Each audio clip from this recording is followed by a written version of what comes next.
Hej og velkommen til endnu et afsnit af Fantino og Bunde med naturvejleder Emil på arbejde. Ja, working title. Ja, det er ikke sikkert, det kommer til at hedde nu. Jeg kan godt mærke, at du er ikke helt vild med den.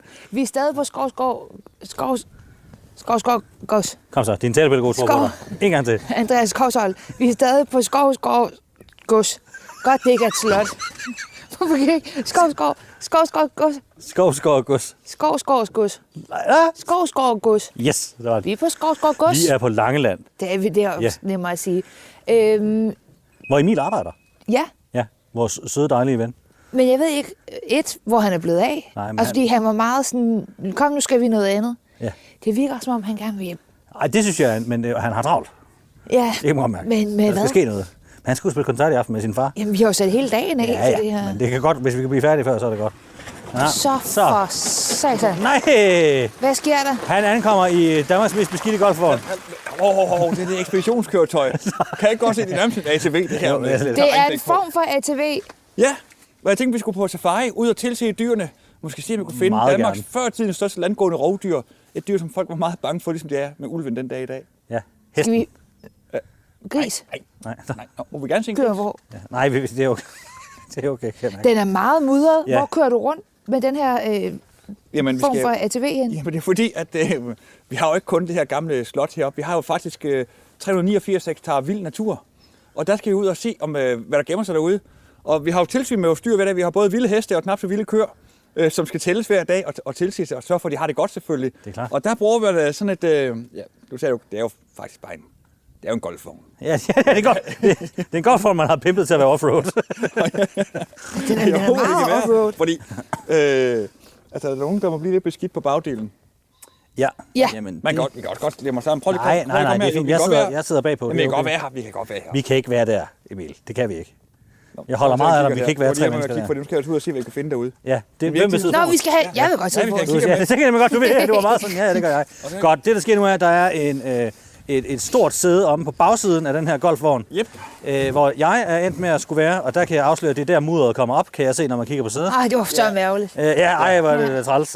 Og så sidder Maria om ved siden af Emil Ja. på Rigtig forsædet godt. og kan kigge fremad. Noget af det, jeg jo allermindst kan lide i verden, det er jo for eksempel også at køre baglæns hurtigt, og det er det, jeg gør nu. Kan vi på nogen måde få vores...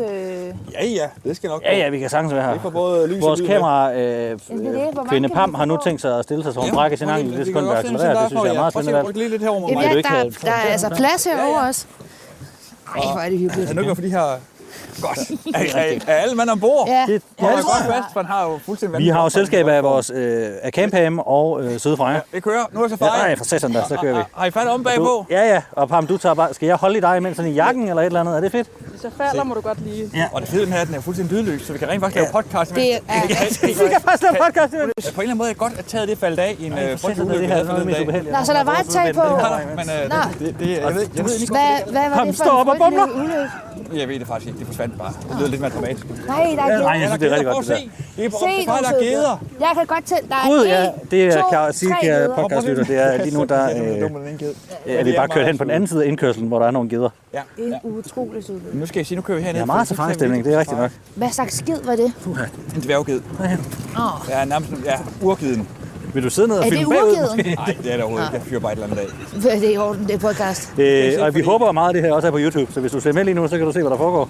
Ja. Inde på Fantino og Bundes YouTube. Hygger du, Christian? Meget? Hygger du? Ja, det er fint. Er du klar til at tælle lidt? Ja. Nej, nu bliver det lidt mere offroad. Jeg er jo ikke så meget med. Så bliver det offroad. Jeg kan jo ikke se, hvad der sker her.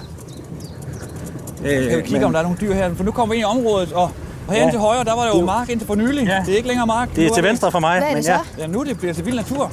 Det tager bare... Nå. Jeg føler Ej, ikke hvor helt, at jeg fedt. får samme udbytte af turen, som de andre gør. Nu, der er Dottie derude. Kan I se dem? Der er... Nej, ja, for jeg vender den forkerte vej, Emil. Nu kommer der en færgerest. Nu er vi inde i... Ja, nu. det er jo de børn, man aldrig skulle have. Au. Er du med, Christian? Nu er det Ja, jeg er her endnu. Altså, jeg kan ikke se noget andet end bagud, men Smager skide godt, og de er gode at have til at gå herinde, for de græsser jo ned. Og sørger for at få god natur vi her. kører på en... Ej, Au, så for vi kører satan, vi kører på en hurtigere lille grusvej, og nu kører vi væk fra godset.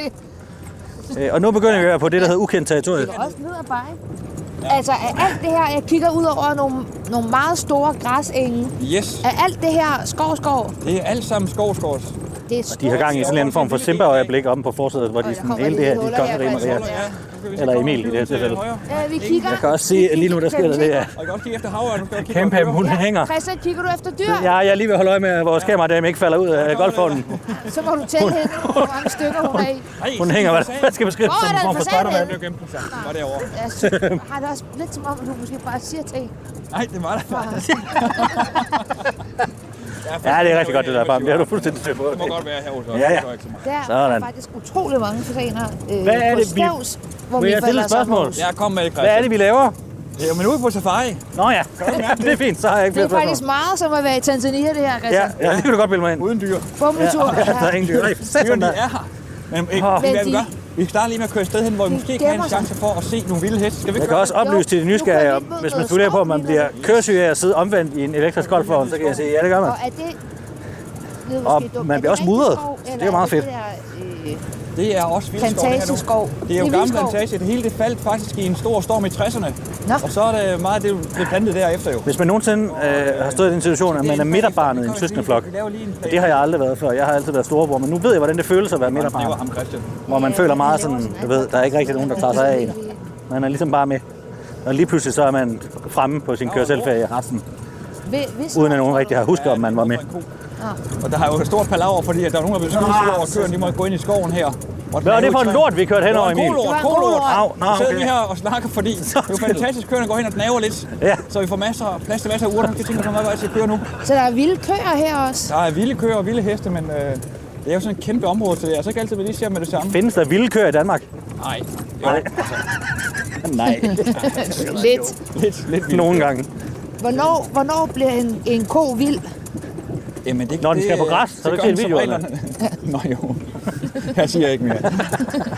Så kører vi offroad. Nej, nu kører vi helt ud i skoven. Det ved jeg ikke, hvor godt Nu jeg er kan vi på lide en det her. skovsti. Nu er vi, ja, vi er kørt helt ind, og nu er der de der Naturstyrelsen markører, hvor der viser, hvor hård en Vi sidder gåtur er. meget til det nu. Jeg skal beklage, at jeg har fået ramsløgspesto. Jamen, det kan Ej, man ikke. det er sådan en Der stor meget frisk luft. kolort. Hvorfor det der elektriske det- hegn, der er her i skoven, er det noget naturligt? Det er helt naturligt. Ja. Nej, det er fordi, der vi har hegnet nogle steder, hvor køerne ikke kan komme og græsse og hestene. Fordi så kan vi lave... Hold fast. Ja, jamen, det gør. Du Eller, skal det er ikke nok sige mere. stor lyd, Emil, mens du kører. Nej. Det gør mig lidt. Nu skal I bare til løgne, der kommer altså ret fedt sted Nu hen vil her. jeg gå i spagat på den der. Har I fat? Ja, jeg vil sige. Ja, vi er næsten fremme ved første stop. Ja, nej, det var godt. Øj, Ja. Ved du hvad, vi har masser af tid, du kan bare blive ved med at køre. satan, ja. For satan, der ryger kokasser til højre og venstre her. Nå, der kom lidt lort op. Ej, ja, det gør der godt. Ja, Der der kommer kommer meget en lort op. sprøjter med lort. Christian, Jamen, frem to heldigvis det meste fra. ej, hvor det lugter. Det var lige hende, der ramte, og ikke mig. Det lugter af er det der lugter af penge? Ej, det plejer at være gylde. Nå, Nu kører vi lige herud. det lugter af lort. Ej, Så. okay, var der pænt her Der til er gengæld. nemlig virkelig pænt lige her. Nu skal I Nu se. er der sådan lidt savanneagtigt. Ja, Åh, for nu er der satan, lidt ja. savannagtigt. Jeg skal se, om man kan vende uden at vælge den her, fordi vi er jo mange ombord. Ja, Ja, du må helst ikke vælte. ATV. Uha. ja, det har du fuldstændig styr på, kan jeg mærke. Du er meget tæt på søen Det også. der. Du har synes, du har meget Okay, fedt. Vi vælger det. Godt sådan der. Hold op. Så er vi fremme. Wow. Det er Og nu skal vi være stille, fordi nu er vi ude i den vilde natur. Ja, til dem, der kigger med på YouTube, så vil jeg... Så er der ikke nogen, der lige kan filme Bam. Og du ryster Jeg helt. ved, hun har hængt sidelæns på. Nå, men det skulle I bare have sagt jo. Alle muskler med krop og holde mig fast på den der vogn. Men nu skal I se, fordi jeg tænker faktisk, at vi skal snige os lidt ud over savannen der. Eller det er faktisk bare en fugtig eng. Ja. Og så skal vi se, om vi kan finde nogle dyr, for det kunne være lidt fedt, hvis vi får øje på de... Du ryster. Vores kamerapige ryster af Så meget, jeg har skræk. aldrig set noget lignende. Men også, vi har lige, Emil, vi har lige bumlet afsted på en golfvogn uden tag. Råbt og skrædder. Og så parkerer vi, og så er du sådan her, vi skal være afsted. Jamen, hvad for det er nogle dyr jo. Okay. Jeg tror, de Jeg er kører væk. næste gang, kan jeg mærke. Vi kan ikke engang fuld gas. Nej, det ved jeg godt, vi kan. Men nu Hvad skal skal vi hvor finde her? Jeg tænker, der er så mange flotte steder lige, jeg godt kunne tænke mig at vise jer, men jeg tror, vi skal prøve at snige os lidt derhen af. Ja, vi prøver at se, om det kan lade sig gøre. Vi prøver at se. Men hvad er det, vi leder efter? Ja, Christian, det der. Jamen, det er fordi, nu er vi ude blandt de vilde dyr. Ja. Og herude, der har vi vilde heste. Og vi har traner, og vi har havørne. Vi har måske nogle gravænder, som er sygt fede. Og så tænker vi, går lidt herude. Er I med på den? Ja. Ved du godt, hvordan man bruger en kikkert? Jeg har briller på. Nej, ja. Så kan Du kan vel godt bruge den her. Nej, det er vildt svært. Nej, så kommer Du kan du ikke bare sætte den til glassen? Sådan til kigge. Nå, ja, tak. Vel til det er meget bedre. Kan I se det over? Ja, godt. Så går den her vej. Kom. Kom nu. Nå, ja. Nå, undskyld. Ja, undskyld. Ja. Er du med? Ja. Nu vil den opmærksomme podcastlytter vil tænke, nu er vi kommet i skoven. Ja. Det er så dejligt. Hør det. Skovens dybe stille ro. Smukt. Der er meget mudder her. Emil er lavet på vej. Altså, det Han går er gået, ja. Altså, Der er så det meningen, mudder vi her. skal viske her resten af tiden? Det er et ret dårligt Det er podcast. lidt dårligt, men så bliver det sådan noget, nu bliver det en podcast. Ja, nu skal I sove. Og ikke bare fordi, at du tænker, jeg kan ikke se en skid af, hvad jeg snakker om, men også fordi vi visker. Der er også lidt lort blandet med mudder her. Vi er ved at bevæge os ned forbi en lille... Nej, hvor har meget afføring. Der er sådan en masse træer, der er faldet omkuld og hænger. Så er der kolort over det hele. Og En vi går lille langs sø. en lille sti ved vandet. Mens at Kæmpe, hun ryster som et esbeløv bag os. Pas på, Der vil sidde nogen på YouTube og spekulerer på, hvordan er der at have en kameraperson, der har Parkinson. Det ved I nu. Sådan her. Men Maria, Ja, ved han godt, at vi ikke er på jagt? jeg ved ikke. Jeg tror ikke, vi skal slå dem ihjel. Jeg ved ikke, hvad det er. Eller er det det, han har tænkt, fordi vi ikke fanger nogen fisk? Eller det gjorde vi jo. Jamen, det er os, der skal slås ihjel, og det er derfor, han... altså, vi er bare blevet kørt ud i en skov nu. Ja. Hvor ingen kan høre os Kom nu. skrige. Men hvorfor har han så travlt? Jeg ved, at han er meget langt væk fra os. Nu går vi i skovbunden. Ej, hvor er det... Hvad er det? Jeg kan ikke... Der kan vi ikke gå over, Emil. Det er jo et kæmpe plørehul. Shh. Der er sten. Undskyld. Kom, vi skal bare gå på stenene. Vi kan da ikke gå på stenene. Vi... Ej. Ej. I det mindste er der ikke mos på dem, så de er vildt glatte. Hvad er det her? Jamen det her, det er den eneste vej over. Nej, det passer ikke. Ja, det passer næsten. Der må, Kom nu det bare. er en meget spids... Hvor dybt er det her? 2 meter. Nej, det er, men det er en meget spids sten. Tak skal du have. Så. Så må vi være en gentleman, jo. Jeg har Ja, engang en tak. hel familie af tyskere, der faldt i her. Nå, hvad? Jeg havde engang en hel Vi familie af tyskere, balancerer der lige faldt nu over i. på en, Nej, men vi har meget Masse små dyrt sten. ligeudstyr på. i sådan et plørehul. Så. Nej, der tror jeg lige Nå, ned gjorde det. i. Ja, det er godt, du har Nej, en der Dr. tror jeg Martens ned i. støvler på. Nej, Godt, for Dr. helvede. Martens. Ja, Jeg er vildt glad for, at jeg har din fars kæmpe store sko på. kom så her. Ja, kom så her og hold din kæft, det er undskyld. Jo, jeg er der. Godt. Ja, det vil kigge. Ej, over. Det var godt. Skal bare, kom nu. Kamera. Vi ses, Pam og Freja. Vi ryster stadig lidt. Shh. Det, der sker lige nu, og det kan man jo ikke se, men det er, at Pam, vores kameradame, hun langsomt balancerer hen over stenene, rystende efter en vild ATV-tur. Og skal vi lige have Freja over. Ja, det går fint. Nej, Nå, det gik så ikke så fint. Ja, men vi har haft et lille uheld her. nej, Og det godt, gik. og godt. Vores søster lægger Freja har lige... Ja, det kan komme vaskemaskinen nu komme hjem. Det var til anklerne. Nørrebro. Du har møder til anklerne. Men sådan er det at være på ekspedition. Det, der skete, kære lytter, det var, at Freja, hun lige fejlvurderede, at hele kanten også var pludret, så hun hoppede ned i, hvad der bedst skal beskrives som 45 cm dyb mudder. Hvad, er det sådan nogle... Er det Gore-Tex? Nå, super. Hun havde heldigvis, Ja, super, så fortsætter vi. Skide godt. fordi det er moderne, så har hun heldigvis Salomons sko på, så det hele det skal nok gå. Er du okay, Freja? Ja. Du skal ikke svare på for Freja. Nej, det sagde jeg ikke, så ikke, ja. Freja, er du okay? Ja, Freja er okay. Undskyld. Det er ikke så god podcast, at man ikke må snakke. Nej, prøv at komme her og se. Hov, jeg kan høre en fugl. Der er et mystisk fænomen. Ej, hvor skal vi bare... Hvad sker der her? Det ved jeg ikke, Emil. Det er dig, der ved, hvad der sker her. Kig nu her. Kig. Spor. Spor af mange ting. Podcast, det Ja, men vi går i en skovbund, og der ligger noget meget mystisk nede i skovbunden. Det er en grankogle. Ja! Hvorfor er vi opkøber det? Jamen, hvad er det for et træ, vi står under? Ja, det er ikke et grantræ. Nej, det er bøgetræ. Ja. Hvad sker der her? Der er nogen, der har skidt. Nej, se nu her. Der er fyldt med grankogler hernede i skovbunden under et bøgetræ. Hvad er det? Er det en granole? Det her, det er spor efter en spætte. Prøv at se der. Ja. Kan I se det? Det her, det er et spætteværksted. Og spætten om vinteren, der spiser Nick larver. Om sommeren kan han høre, at de knaver ind under barken. kan den banke hul med den snæb. Den kan banke sit hoved ind i træet 20 gange i sekundet, uden at få hjernerystelse. Det er faktisk men Det er også et stykke pas på. kan du det?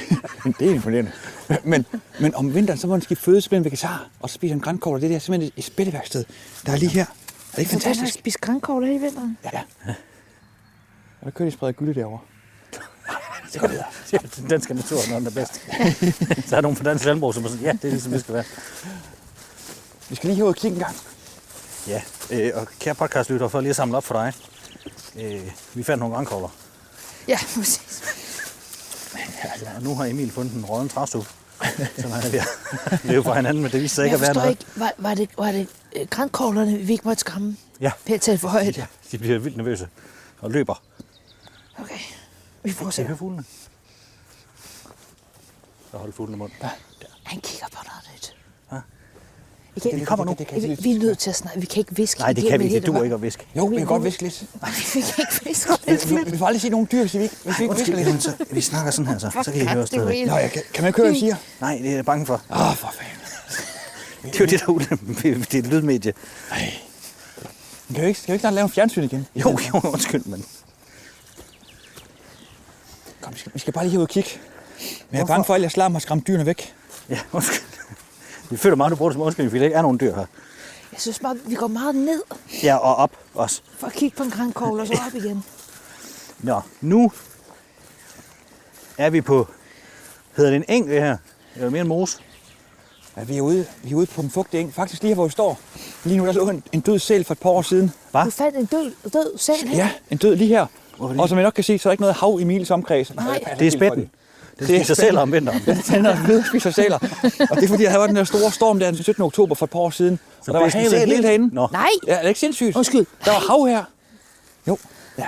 Igen, man ved jo ikke, om det passer, når du siger sådan noget. Men det er ikke rigtigt. Kan det det? Det var ikke dig, der bare havde efterladt den. Nej. Kom nu Godt bare. tv. Nej. Lige se. Må jeg stille et spørgsmål, Emil? Ja, kom med det. Den der meget store træbro, Ja, som er bygget til, at man kan gå hen over alt mudderet. ja.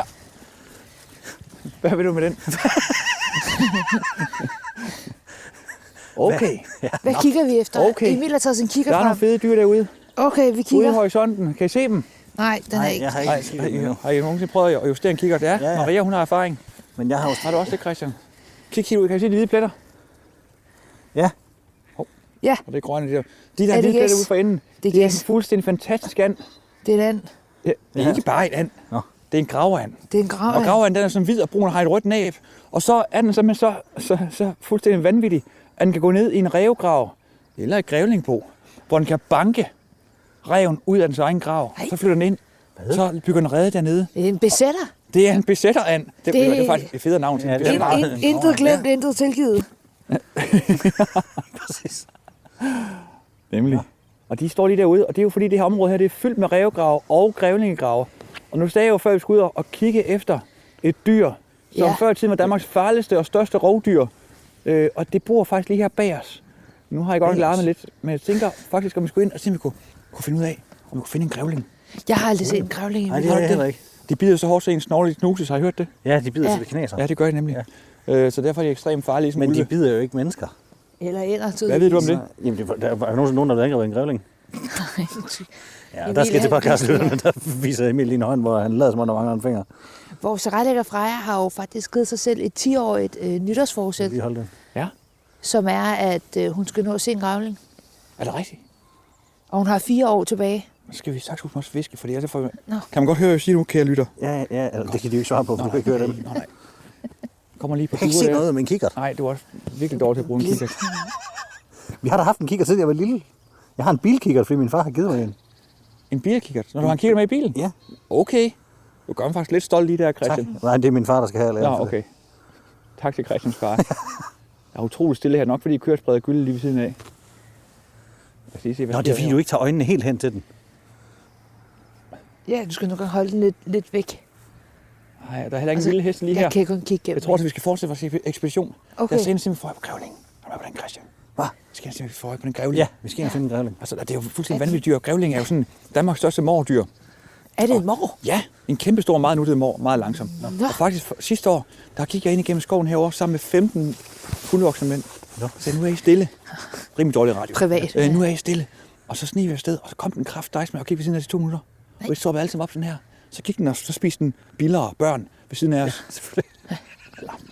Hvor stor er en grævling? Ja, den er på størrelse med en sådan mellemstor hund med kort ben. Ja, det er stort. Den er stor. Ja, det er Det ulækkert. er faktisk virkelig 15 stort. kilo. Der er sådan en lille tæt, sådan en lille muskelbund. Forestil dig en fransk bulldog, der har en maske på, som er sort og hvid. Den ser meget nyt ud, men lad os gå ind og se, om vi kan finde den. Skal vi ikke gøre det? Jo. Jeg tager lige mine briller på igen. Jeg troede, det var et natdyr. Det er det også normalvis. Og skal man se, så er det godt komme ud i skumringen. Men nu er vi bare lege den nat. Jamen, synes jeg, Jamen, du ikke. Klokken den er 22.43. Det er sådan noget Det er kravling. perfekt tidspunkt. 22.43. Det er radio. Nej, det er Nå, stadig nej, podcast. vi har snydt hjemmefra. Jeg er sådan hjemmefra. Her bliver I jo professionelle, I to. Ja, Lige foran, godt. der kravler et fuldstændig vanvittigt dyr. Nå, jeg tror det var en hesteskole. Ja, Se nu her. skarabæ. Hov! Hvis nu bare siger det på dansk, hvad vil man så kalde den? En skarnbasse. Bille. Skarnbasse? Nu sagde jeg for højt. Det er en skarnbasse. Og sagde skarnbassen, ja, hvad er det, den lever af? I har nærmest blevet testet det her jo. Kan I huske det? Ja. Dengang I skulle løbe. Den Den lever af æderkoppesnaps. Nej, Den ruller lort nej, den ruller over heller ikke. solen. Nej, Nå. Den lever af solen, var det det, du nej, sagde? nej. Jamen, er det ikke det, Må jeg Egypterne ikke bare lige få troede? lov til at sige? Ja, fotosyntese. Den lever af grævlinge. Vildhesten har frygter. Ej, Den sparker vildhest ud af hans bo. Den trækker ved igennem okay. Shh. Jeg skal lige slå ud af den. Den her lille fætter, den elsker lort. Nå, Så er vi to. Og den her skarnbassen her, prøv lige at se, hvor smuk den er. Okay, en endnu federe historie. Fordi på bunden af den her skarnbasse, som er en lille bille, der er sådan en helt blålilla på maven, der er fyldt med små midder, der hedder jordmidder. Ej, hvor Og jordmidderne, ulækkert. de gider ikke selv at gå, så de bruger den her store skarnbasse som transportmiddel, som en form for kampvogn, som de kan ride afsted på fra lort til lort. det er faktisk lidt sejt. Og den her skarnbasse, den kan lugte en lort på 1 kilometers afstand, men de her Og den bitte kan- små følgehorn, den har. Og den kan selv vende sig, når den lander på ryggen, for det gjorde den lige i din hånd. Det kan den også. Er den ikke bare... Den er da kære. Den er ret pæn. Og så om aftenen, når man går, eller nu er det jo også aften, når man går ud om Nå, ja, aftenen, så kan man se, at de kommer flyvende afsted gennem luften. Og den her, kære venner, det er altså grævlingens livret. Er det rigtigt? Så Jeg skal vi tror, det have var den mennesker, med. det sagde du lige før. Skal vi tage den med, så vi kan få Ja. den i hånden, når vi ser den? Du kolder den. Ja. Prøv lige at mærke, hvor stærk den er. Nej, Ja, der er kun lidt lort på. nej, jeg vil ikke. Så skal jeg holde den? Ja, det synes jeg. Okay. Jeg har jo tilfældigvis lige Hvad er det? Nu en finder du indsamlingsbøtte frem. Du finder et reagensglas frem med et hvor du har- laurbærblad og nogle flere billeder. Ja, det er Nej, dit det aftensmad. er en gammel fiskkrog, men der kunne godt lige være nede i. Den skal bare Men huske. var der nogle andre biler i? Ja, der var en død, jeg fandt den anden dag. Ja, ellers har du glemt den dernede, Emil. Nej. Jeg har set, han sådan, jeg har snydt det hjemmefra, og så er han sådan en død mor frem. Han har glemt i bilen. Kunstallergien, så du er man her. Ja. Slask. Undskyld, vi skal ikke sådan op og ned. Altså, Nå, jamen. Sådan der. det er jo ikke nogen hemmelighed, at vi optager det her, mens jeg er i 3. trimester. Og jeg fik ligesom at vide, Ja, at at vi ikke sådan vil være bare for rolig bøvlet. Emil, han var totalt, du ved, han havde styr på det, og det hele skulle være sikkert. Og ja, vi når lige at sige hej. Han smider ikke tøjet, trods alt. Ikke den her gang. Men han smider også i et par vaders og golfvogn og... Ja, på, det kan man sagtens. Altså, Det kan man sagtens. Der er ikke noget der. Hov! Der er en grønkål. det er spændende. Ja, det er nemlig spændende. De er ligesom med grævlingen, bare omvendt. De knaser, hvis man bider i dem. Jeg kan godt lide, at du også peger mikrofonen mod grænkål. Nu skal vi høre det rige dyreliv. tænker, Prøv, kære lytter. Det er jo fordi, det her er en podcast, og det kommer også på YouTube, håber vi. Men hvis du ikke har hørt grænkoglen, så vil vi nu spille lyden af den. Kom nu! Her. Skal vi komme? Vi er lige ved at spille lyden af en grænkogl.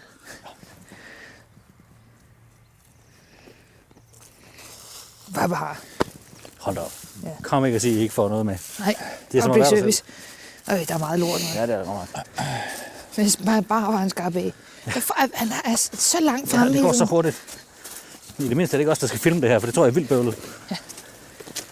Der bliver godt nok lavet nogle pølser i den her skov, og det er ikke på samme måde som nede ved vores kontor, Nej. hvor det er menneskepølser. Her er det kolort. Nå, fordi folk tager mange stoffer. Ja. Se den nævnyttige skiderik. Men han er ligesom ens far på storbyferie. Ja. Nej, men Hvor se- han hele tiden vil gå 30 meter foran. Nej, men har du set, hvad der er foran ham?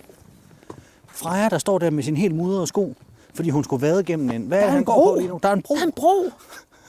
Der er en træbro.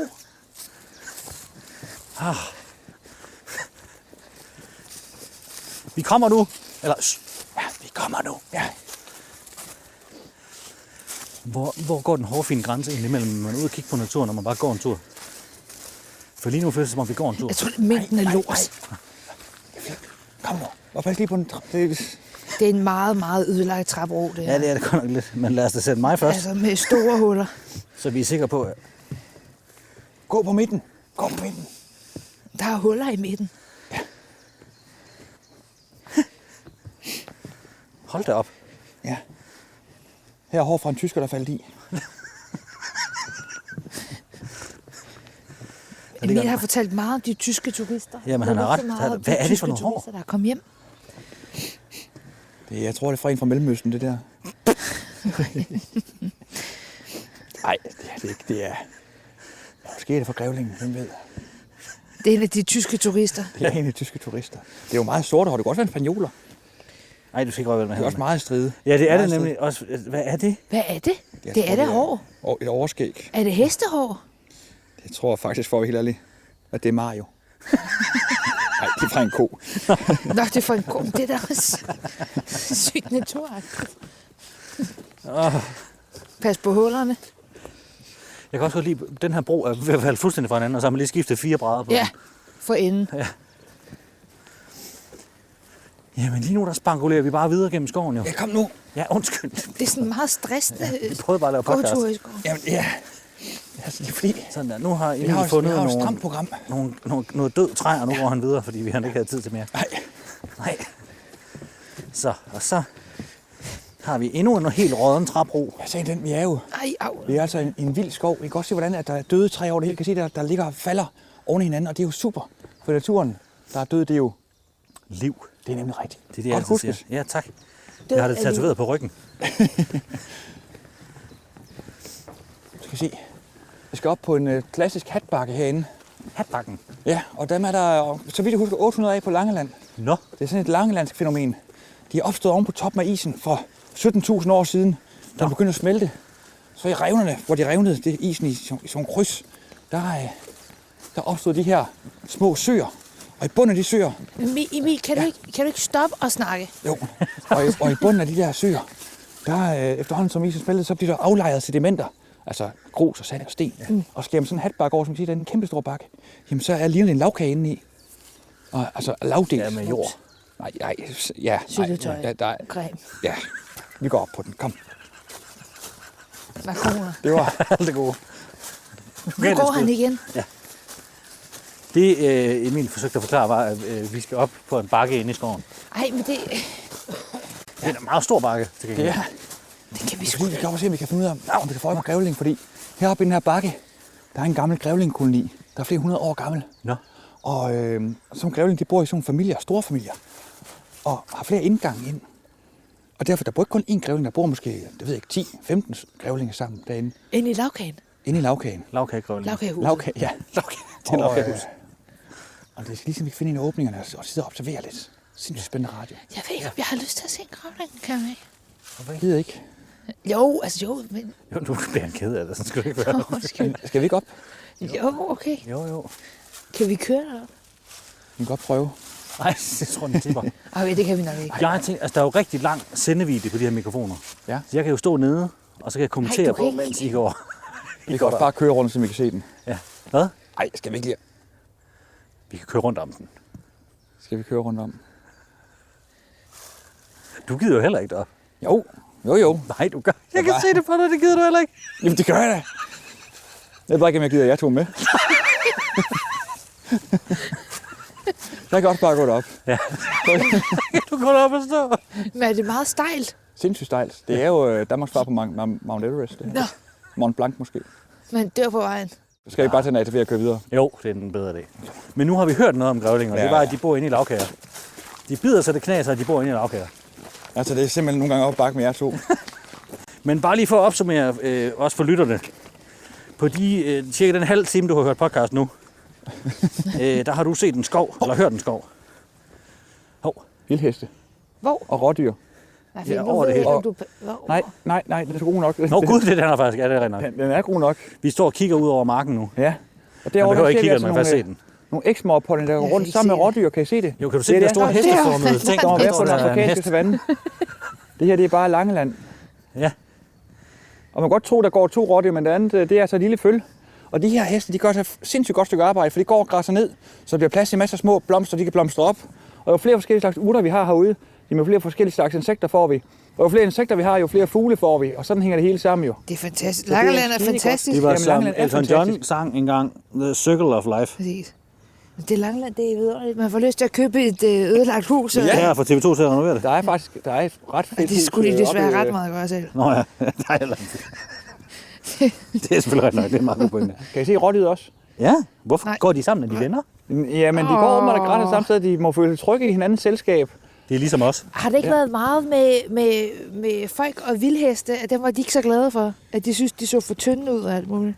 Nej, det er oppe i Djursland. Det er noget helt andet, det er helt andet. Hvis man er naturvejleder, så vil man gerne ikke snakke om det her med det. Og det var, du tager Emil noget skrå. Han tager en cigaret. Nej. Altså, vores de er sindssygt gode foderstand, og vi har jo daglig opsyn med dem. De har det virkelig, virkelig godt herude. Og vi har faktisk for få kreaturer, fordi der er alt for meget mad, til de kan nå at græsse ned. Så derfor så er de sådan lidt småfede året rundt. Gud, der er jo mange hjorte. Dårdyr, hvad hedder det? Nej, der er kun... Rådyr og smådyr. Nej, de andre det er altså heste. Hvis der er en hen ved træet. Der er en der, ja. Det er Bambi. Der var der en før om Der er bagved. over- Det var et føl. Nå, det var det, du sagde. Vi er oppe på at have 43 vildheste derude nu, og de er 3 flokke. Men jeg kan godt tænke mig, at vi kommer lidt tættere på, for de er jo 500 meter Altså, jeg væk. var nede og se dem sidste sommer med mine forældre. Her? Ikke lige her, men vildhestene på Langeland. Nå, du skal have besøgt mig så. Ja, selvfølgelig. Nej, lad os køre videre. Undskyld. Jeg ved ikke, hvad Ja. Kom så. Ja, undskyld. Vi kommer. Vi kommer nu. Der står her, make sure all passengers are securely seated. Ja, Står der det? det er jo... Står der det? Står der det? Det er klar. Jamen, jeg tror... Jeg er klar. Er du klar? Og faktisk, man kan holde lidt imod med fødderne 2, her. Det er så meget rart. 1. Vi kører stille og roligt. Kontakt. Oj, jeg kan kun vi kører køre fra. Jeg vippede lidt der, her. var. Det skal den gøre. Forsigtigt, ja. Ja. Nu skal vi køre sådan en, skal vi køre en lidt længere runde hjem igen. Ja da. Jeg synes, at det var en dejlig safari. Ja, Det er altså fantastisk. Vi så både vildheste. Ja, vi har set gravkogler og ja, vi så en mudder grævling. og Gjorde vi ikke det? Jo, 5 5. var ikke det, vi så. Jeg hænger fast. Hold fast. Ja, det er vi. Det vi også skal huske er, at hver eneste gang du kører over en kokasse her, så får jeg den i hovedet.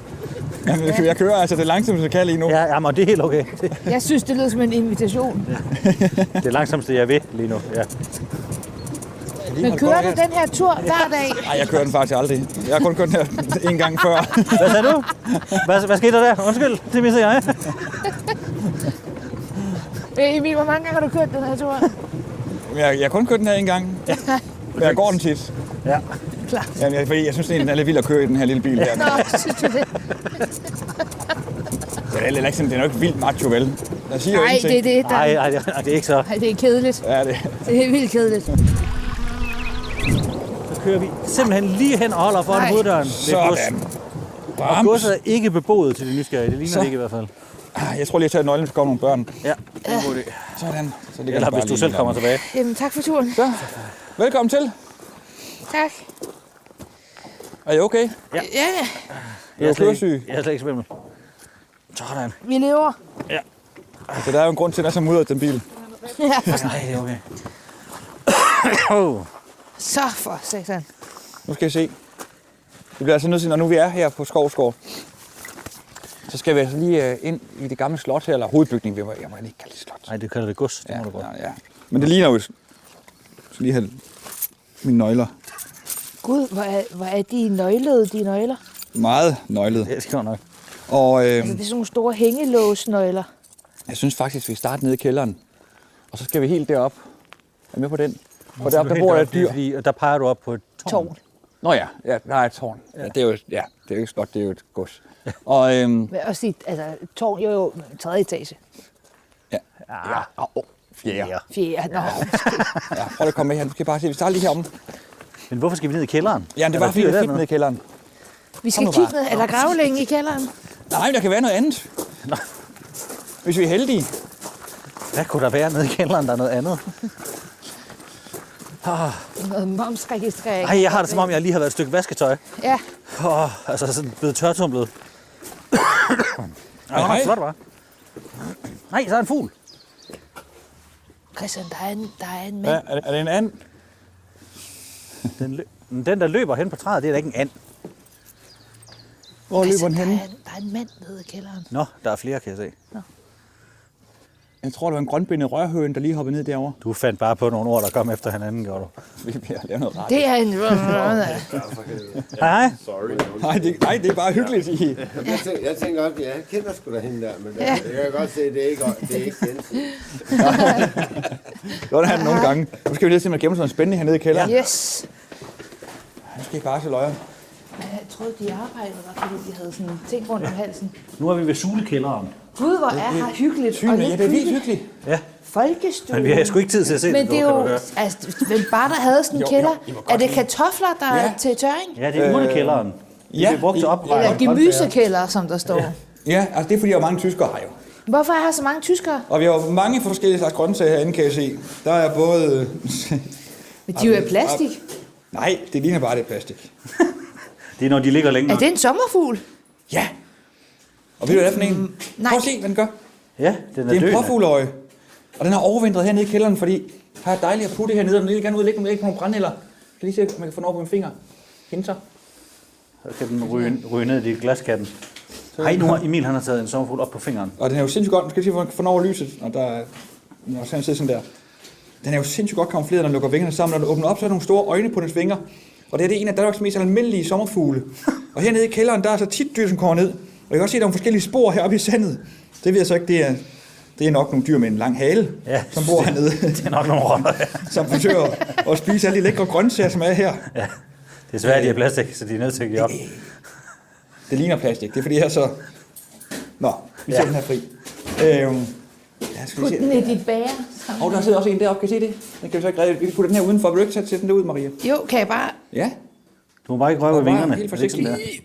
Jamen, det er faktisk grunden til... Men, Gud, jeg har aldrig holdt en sommerfugl før. er det rigtigt? der? Det er også meget som Disney-prinsesse. Jeg tror... Jeg tabte den. Ej, jeg tabte den. Ej, undskyld. Nej, den døde. Nej, den lever. Hvad vil du sige? Jeg har aldrig holdt en sommerfugl før.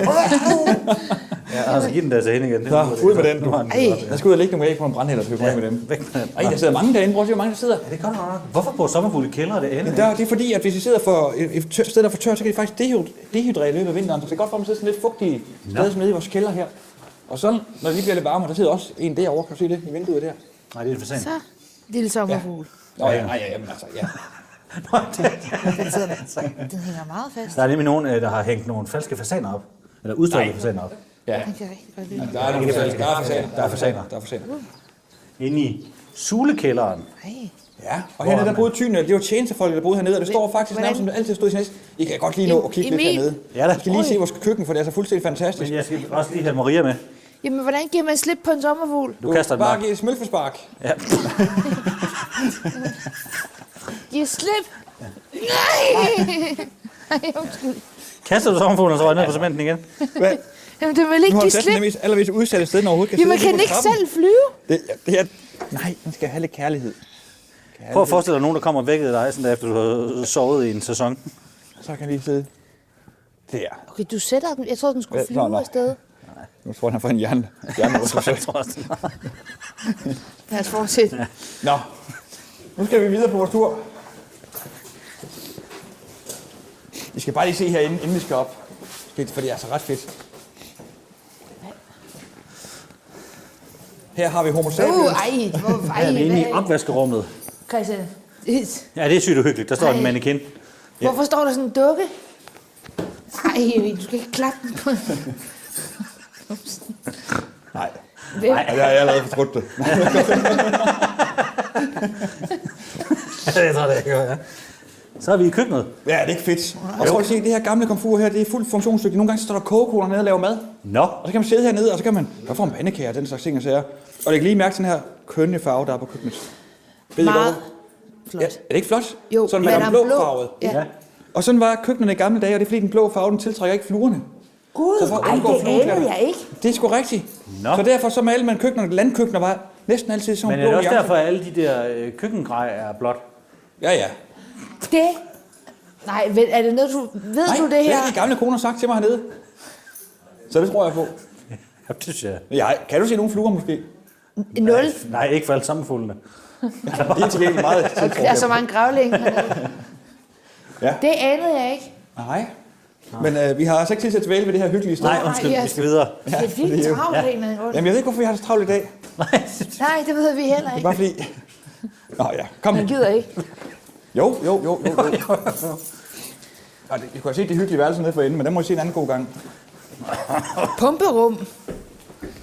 Og kom over kalkunkælder. kalkunkælderen. Nu går vi op ad en trappe. Ja, kom bare med heroppe af. Skal vi op i tårnet nu? Ja, nu går vi op på loftet. Det her har jo meget københavner bagtrappe lejlighedsenergi. Ej, hvor er flot. Se lige her. det er meget Porcelænspejs. Ja, vi har ikke tid til det. Vi skal ovenpå. Det er en kakkelovn. Nå ja. Det var også meget Og mørkt. Ellen, som boede her, der er jo ikke noget centralvarme, dengang hun boede Der er her. heller ikke noget lys i Er trappearbejdet. der godt nok Nej, ikke det var der ikke dengang. Nej, det... Så Hold kæft, hvor er der mørkt, mand. skal bare lige se her. Så er der nogen, der har klippet et originalt Bare se her. kraftkabel af og lagt på trappen her. Og det her, det Ej, hvor er pænt. det er meget specielt. Ej, hvor er flot. Og har meget, du ved, de rå københavnervægge, Ja, hvor malingen er skaldet lidt af. ja, The Elbæks vil sige masser af rum til Er det med forbedring. vilje, eller er det fordi... Nej, fordi sådan her så hele slottet ud, da vi overtog det. Prøv at se herinde. Alt, det var ødelagt Vi er kommet op i af katte. en gang, hvor der er ekstremt højt til loftet, og al malingen er skaldet af og har flot. Prøv at se Det er møblerne. en meget, meget ødelagt sofa. Det hele er Er det grævlingen? Det er grævlinge. Og så de er op mod 100 katte, som boede herinde på slottet, dengang Ellen hun boede her. Hun havde katte over det hele.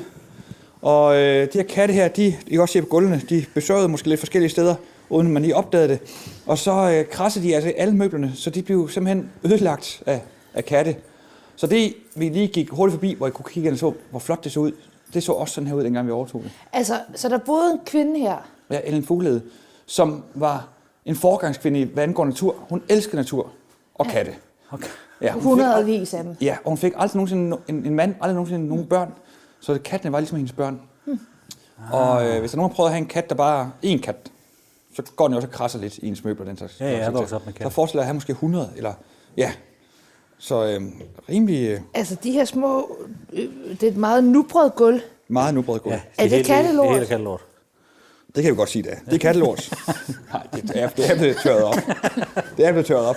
Men alle møbler her er jo fuldstændig revet op. Ja, ja. Og det er faktisk, jeg synes, det er den mest charmerende del af slottet, ud over kælderen. Ja, Det er faktisk det her. det er jo fuldstændig ødelagt. Altså, en alle dag- de her flotte røde velurer. Jamen, hun har haft 100 Stole. katte jo. Ja.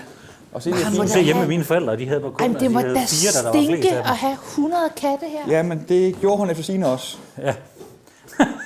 Så Men nu har hun doneret det hele til naturen. ja, Og på den måde så vandt katten jo. det, nej. Nej. Jo, det gjorde de da, de der i naturen. Og ja, i Nordafrika. Ja, Nå, det var et hot take, at du synes, katter er en invasiv art, og de skal skydes, Emil. Nej, men det har jeg ikke sagt noget. Det kom lidt med på mig. Nej. Det var jeg ikke helt forberedt på. Det var lidt det, du sagde. Jamen, det sagde jeg ikke. Det Men var det var det, det, du sagde du mente. mellem linjerne. Nå. Vi fortsætter op. Den her bagtår. Nu kommer du lige her på, fordi loftet heroppe, det er ved at falde ned. Der hænger sådan, Hvad siger du? Loftet er ved at falde ned? der hænger sådan nogle tapper deroppe, der kan falde ned når som helst, så lad os lige på, når jeg går under her. Sådan der. Kan du se det? Ja. Hvad? Der hænger sådan nogle nærmest istapper her. Ja, jeg ser, ja.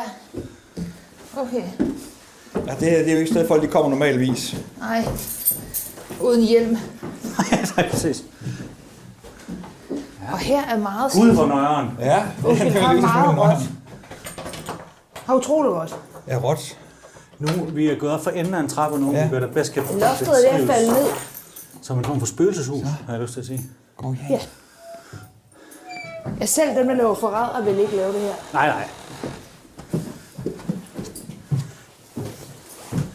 Skal vi, vil du have, vi åbner døren igen? Skal vi bare til løjer? Nej, prøv, du må gerne lige åbne og lukke døren for mig, fordi det, altså prøv lige, hvis jeg, da jeg sagde, har virket uhyggeligt, prøv at høre her. Jeg lige åbne igen her. Ja, sikke en spænding. Jo. Wow. Der kom den. Kan I høre, hvor uhyggeligt det er? Og så kan vi jo lige, så kan vores klipper svinge, og vi lige sætte noget torden ind bagefter. Hvem skal vi myrde i aften? Ja. Nu skal vi se, om vi kan finde spor fra et dyr her, som bor heroppe nogle gange. Er det et spøgelse? Der er Nej, jeg kan mange måske fornemme, der er noget derovre. lort på gulvet. Ja, det er fuglelort. Der er rigtig meget Der er fuglelort. mange store, hvide klatter fuglelort. Der er simpelthen lort overalt på gulvet heroppe. Og prøv at se, hvad der ligger her. Hvad tager du fat i Ja, nu med tager du dine ved bare lortet. fingre? Hvorfor er det du? Jamen, prøv nu at se her. Du kan ikke se en pølse uden at pille ved den. Jamen, det er fordi lort Du må er have så meget ord om hele tiden. Jeg har haft børnehånden på gangen. Nej, det her, det er simpelthen... Kan I se, hvad det er? Det er sådan nogle små pelsklumper. Uha. Ja. Ej, men er det ikke, undskyld, er det ikke afføring, du står og piller? Nej, det kommer ud den anden vej. Ja, det er gylp. Det er Det gyld. er gylp, og du skal lige se, fordi det er faktisk ulegylp, fordi ulen den er flyttet ind heroppe på vores loft. Og det er jo bor en selvfølgelig både ugle? godt og skidt. Fordi ulen den jo selvfølgelig har brug for nogle steder at bo, men som I kan se, så skider den det hele til. Nu står de her piller i gylp her, fordi jeg skal lige se, om man kan finde ud af, hvad den har spist. Den her lille hov. Det ligner Hvad kommer meget, her? har spist. Hvad kommer der der? Prøv at komme ind i hånd, Christian. Nej. Jamen prøv at se her, hvad der er her. Det er en lille bitte underkæbe fra en mus. Nej, Hold den der. Nej, jeg vil ikke holde den så undergæben fra musen. Jo, kom nu. Altså, Ej, hvor er det ulækkert. dengang jeg var dreng, så samlede jeg på modelfly, sådan nogle, man bygger med limer og den slags. Og så samlede Kommer på ekstremt ulegylp. lidt bag på mig, min ven. Fordi så kunne man tage det med hjem, og så kunne man skille det, og så kunne man samle den lille mus dernede i. Kan du godt lide tog, Emil? Ja. Tog? Ja, altså, nu er de lige alle sammen gået i stykker herhjemme jo, men det er der er der mere i. Der er mange. Den er meget ordentligt. Det er meget hård bare det her. Ej, hvor er det ulækkert. Hvis musehår. Du skal ikke samle en mus i min hånd. Men det er fordi, man kan faktisk, hvis man sådan lige... Ja, det ved jeg. gør sig Ej, lidt hvor er det umage, ulækkert. så Det kan her. man... Ej, hvor er det klamt. Du står og smider museknogler ned i mine åbne hænder. Ja, nå. Men, Så smider du på køer. men det er pelset, at det så er musehår. Ja, det er musehår. Det kan det ikke fordøje. Det er alt, det ikke kan fordøje, og det er knogler, og det er hår. Og det gylper den op igen, så sidder den her på fordøjet lidt, og så siger den, og så kommer der simpelthen Lige sådan ned i Christians hånd. Og ulen, den er jo fuldstændig lydløs, så den kan sagtens flyve op, uden vi kan høre den. Det er jo et af de mest fantastiske... Nu kan vi ikke sidde her. Skal vi lige se, om den er her et eller andet sted? Jeg tror godt, du må kaste det fra dig igen.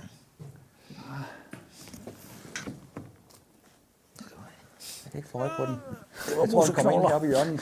Til gengæld er jeg blevet synsk nu. Er det ikke sådan, man bliver? Så kaster man nogle dyreknogler, og så ved man noget om fremtiden. Jo, prøv at se, vi skal lige lidt videre her. Det er det der astropod. Er det ikke det? Jeg tror, det er stjernetegn. Ja, tak meget gerne. Det var vildt. Øj, der er noget. Rimelig snasket gylp her, der også er sådan lidt...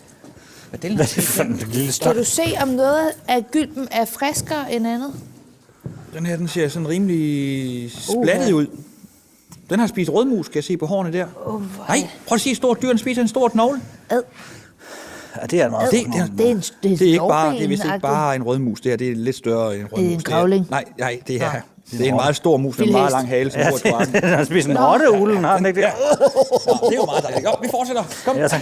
Hvis et skov gods. Og prøv at se herovre, der er også masser af gyld. Hun havde mange konferencebord, hende den gamle dame. Hun elsker konferencer Ja, det var det bedste, du vidste. og cocktails. Katte, konferencer og cocktails. Ja. KKK. Rolig. Nej, cocktails er ikke med se. Jo. Jeg hører, du siger. Ja. Der er mange gevier. Ja. Altså har mange, har mange jo fordi, knogler. hun elskede katte, men hun hadede råvildt. De skulle bare skydes alle sammen. Jeg vil gerne donere det her slot til naturen på nær dårdyr. Ja, fuck dem. De skal De skal bare dø. Prøv at se, hvad lå her. Hvad har du lige fundet der? Hvad er det? Det her, det er et tegn på, at de begynder at komme ind. Hvad er det? Det er en flagermus. Nej, hvor nøjeren. Wow, er den Du skal ikke død? tage den op og folde den ud med vingerne på den måde. Ej, vent. Emil, det var sådan, at corona startede. Hvad? Nej, det er faktisk rigtigt nok. Du skal ikke spise Vi den. kunne jo godt prøve at lave en suppe på den. Nej. Det tror jeg ikke, jeg kan anbefale. Nej, hvor er Og det er det det dværgflagermus. Nej, hvor er Og- det sindssygt. og det er Så et tegn finder på- du bare en... Jeg troede, det var en mus. Jo, den ligner næsten er levende. Nej, det mener du ikke. Nej, det er overhovedet ikke Nej. levende. Jeg får det helt dårligt. Men også, jeg er ikke så bange for flagmus. Jeg var overhovedet ikke forberedt på, at du tog en død flagmus op og spredte Det er fordi, fingrene de ud på den. begynder at komme ind og yngle nu her, og så nogle gange, så er de måske for Er de afkræftende at komme herinde? ind. Ja, de yngler op i tårnet, de skal op i lige om lidt. Og hvis de er der, det er et tegn på, at de begynder at komme ind nu, for den er altså Nej. død for nyligt, for den er ikke sådan dødstiv i vingerne, den er ikke fyldt med æg. Nej, den er meget... Er det vildt død, den der? Ja. Og prøv at se, den har Men nogle små du boinker bare meget med, med det var meget for... Du folder den ind og ud. Ja, det var for at vise, at den var frisk. Det er ikke for... altså meget skal man sgu... Doing. Men prøv at se, den er der nu, det Det, der, Prøv at det hvad? ligner et lille sådan markmus eller noget, ikke? Ja, det kan man godt sige, det ligner måske sådan en lille... Jeg troede, det var det, du holdt først. Men Og så... og det er rigtigt nok, man skal jo selvfølgelig ikke røre ved døde flagermus. Man skal selvfølgelig... Ja, jeg skal synes, heller ikke det er en spise god public service ting at sige, mens man sidder og Har vi noget donker flammer. håndsprit? Måske, Ja, det har jeg for jer med. måske et mundbind. Og... Ja. Så her ligger den lige. Jeg tror, Nu skal vi jeg alle sammen podes, når vi er færdige. ikke gravide skal røre ved dem. Nej. Nej, okay. Ja, godt. Men hvor vi kan vildt. godt lige gå op og se, for nogle gange, hvis jeg kommer ind, så skal vi se, om vi kan være lidt stille igen. Den ligger der herovre. Og det var bladet. Okay, fint nok. Så skal vi være lidt stille, for så skal vi måske høre, om de er der. Det er lige nu her, de begynder at komme ind for at yngle. Og så bor de faktisk under gulvet og sådan op langs tagstenene, op i tårnet. Bor de under gulvet? Ja, det gør de. Og der kan være hundredvis af dem. Nej, Men, hvor ulækkert. ja, og hvis de er der... Ej, jeg Super har positivt. helt... Der er en mulighed for, at en af os bliver til Batman lige om lidt. Jeg har... Nej, Jeg har det er Spider-Man, der bliver bidt af en edderkop. Jamen, Batman han bliver omvivlet af flagermus. Nå ja, men han bliver ikke... Og hans forældre. Han er også blevet bidt. Nej, de er døde bare. Nå, ja. Jeg har et utroligt spændt anus lige nu. Altså, det er sådan, det er... Det var slet ikke det, jeg troede, du ville sige. Altså, Har du nøjere over det? der er helt lukket til. Altså, hvis jeg var den der bille, så var jeg blevet kvalt for længst. Jeg kan ikke trække vejret. Man tror ikke, det er med det som børnerum. Jeg er Børnerum helt- ikke kunne trække vejret. Jeg er helt spændt op. Hvorfor det? Jeg ved ikke, da du sagde det med, at de var under gulvet. Så Jamen, som jamen, om, det er ikke at min det, numse var sådan, at de skal ikke, Nej, det siger jeg de skal ikke kravle herind. Har jeg helt...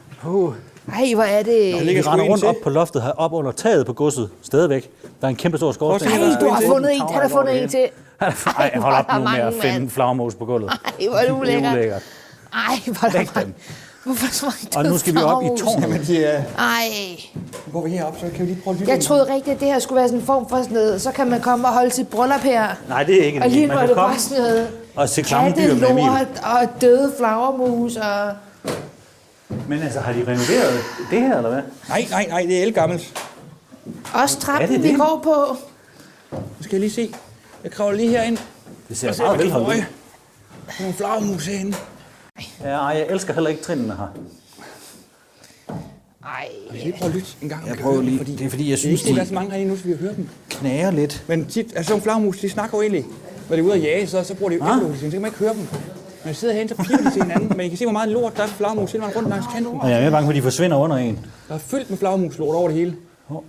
Altså, Er det det er det, man kalder Ej, for den flagermus. lugter også af flagermus. Ja, dufter. Eller, det ved jeg jeg, ikke jeg, udefra, jeg, faktisk sige, hvordan det dufter nærmest. Det her, det... ej, du kravler også bare rundt på gulvet, Emil. Jamen, prøv lige at lytte. Vi skal lige lytte. Prøv lige at være helt stille i radioen. Det er en podcast. De kan ikke høre, hvordan den lugter. Kan I høre dem? Det var dig. Emil, det er dig, der siger den lyd. Okay, men det er sådan, de siger. Ja. Lad os fortsætte. Vi kan ikke komme længere op, Jo, kom nu. Vi kan ikke komme længere op. Der er der er en trap til. Nej. Christian, der er en trap til. Jeg vil ikke mere op. Der er en trap, Jamen, jeg vil og ikke der mere er op. helt mørkt. Fordi her er der det mindste et vindue. Hvad fanden er der for... De kunne I godt høre, ikke også? Hvordan er hele godset rungede.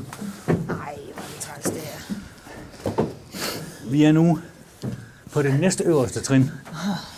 Kom nu. Ja. Jeg ved ikke, hvad jeg skal holde. Bare sådan, der er flagmuslort over det hele. Nå ja. Tag fat i, jeg skal tage fat i min hånd, men det går heller ikke. Jeg er også fuld af flagermus. Ej, for det er også smut ind i det flagmus. Så ulækkert.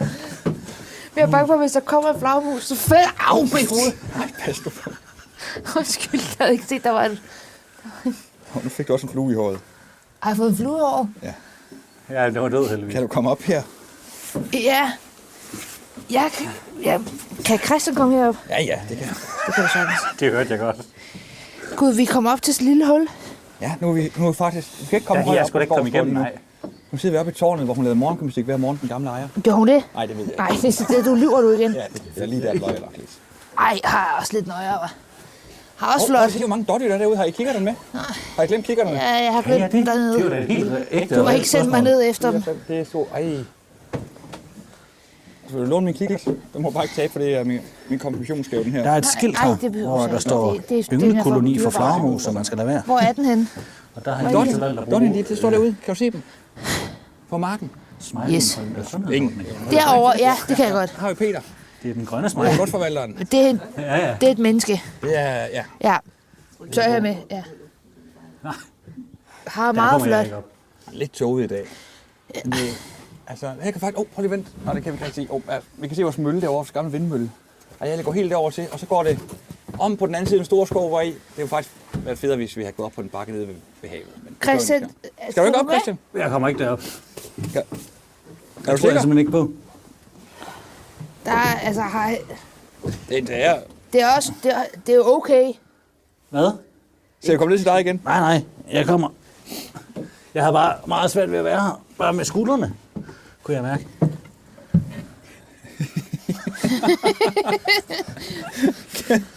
Nej, ja, jo. Det er fordi Christian han skal op af en form for træstige op skal jeg min mikrofon også. i et meget lille hul. Det er helt fantastisk. Ja, er der ikke så meget plads her? Det er meget sådan... Du er en Du bredskuldret må mand. ikke sidde fast, Ja. fordi så kommer vi aldrig ned igen. Eller? Nej, så bor vi her nu. Hvis jeg tror ikke, jeg kan... Jo, måske. Ja, se nu der. Jo, jeg er et slangemenneske. Jo. Ja.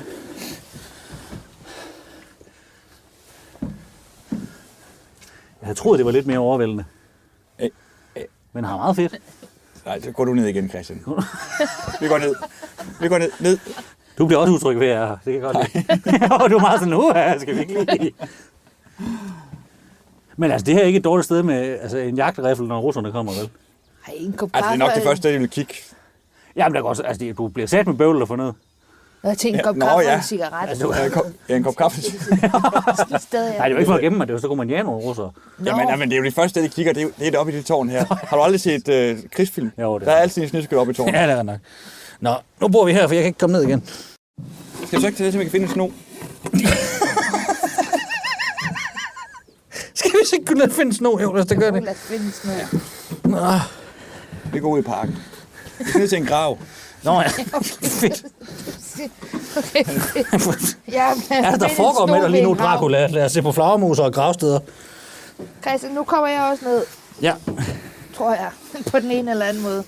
Jeg kan ikke tilbede min hånd. Emil, er det dig, der har hængt skiltet op hernede? Ja, det er Marianne. Det er fordi, at vi kan passe på, når de yngler der, så må vi ikke gå derind. Nå, det er bare den smiley, hun har brugt, det er også den, man bruger på restauranter. Det synes jeg er vildt sjovt. Er det? Nå, Ja. Ej, så skal vi høre en rundsave i det fjerne. ja, det er, hvad dyr er det? Det er en nordmand. Hvor meget lidt plads? Sådan der. Så skal vi ned.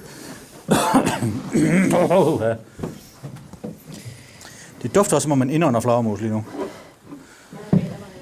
Nå, tak. Nej, hvor har meget. Det er godt, man ikke har fået sådan en hissig hvidløgshummus, så man går og bøvser op imens. Men det kan de jo ikke lide, flagermusene. Det er jo...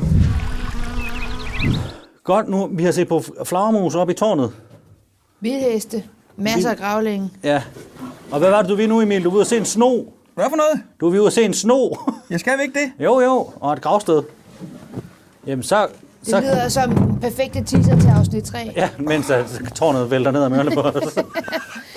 Jamen, tak fordi I lyttede med til afsnit 2 af et eller andet med natur.